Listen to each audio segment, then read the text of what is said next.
First dates are weird. You're nervous. They're nervous. You're both pretending to be more interesting than you actually are. And then there's the bill. Traditionally, the guy pays. It's like an unspoken rule passed down from, well, who knows when.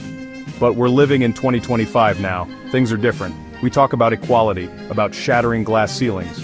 So, shouldn't this apply to who pays for those overpriced appetizers too?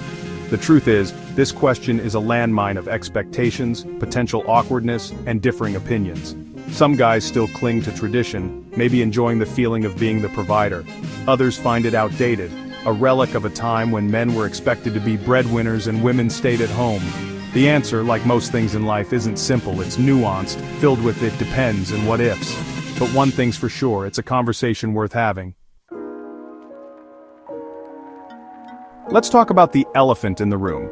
Expectations. Specifically, do men who pick up the tab on a first date expect something in return? Do they see it as an investment, a down payment on a goodnight kiss, or even more? Some women argue yes. They see it as a transactional act. He pays. She feels obligated. It throws off the balance of power from the get-go. And honestly, that's a fair point. No one wants to feel pressured or beholden to someone because of a plate of pasta and a glass of wine. But let's not generalize. Not all men who offer to pay have ulterior motives. Some genuinely believe it's a kind gesture, a way to make a good impression. Maybe they were raised that way, or maybe they just want to be nice. Now, let's flip the coin. Are women who expect men to pay on the first date entitled? Are they clinging to outdated gender roles while simultaneously demanding equality in other areas of life? Again, it's not black and white. Some women might genuinely believe it's the man's job to pay, a holdover from a different era. Others might feel uncomfortable with the idea of a man paying for them, seeing it as an imbalance they don't want to perpetuate. Here's the thing.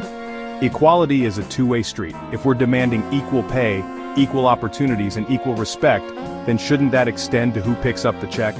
Shouldn't we, as modern, independent individuals, be comfortable either splitting the bill or paying our own way? So, what's the answer? Should we be splitting the bill on the first date in the name of equality? Is it the only way to ensure a level playing field, free from expectations and assumptions? There's no one-size-fits-all solution. Honestly, it depends on the individuals involved, their values, and their comfort levels.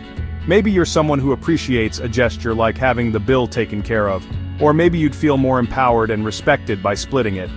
The most important thing is to communicate. Talk to your date. Be upfront about your thoughts on paying. And hey, maybe the answer isn't even about the money. Maybe it's about finding someone who respects your opinion, someone you connect with on a deeper level, regardless of who throws down the credit card at the end of the night. So, what do you think? Who should pay on the first date?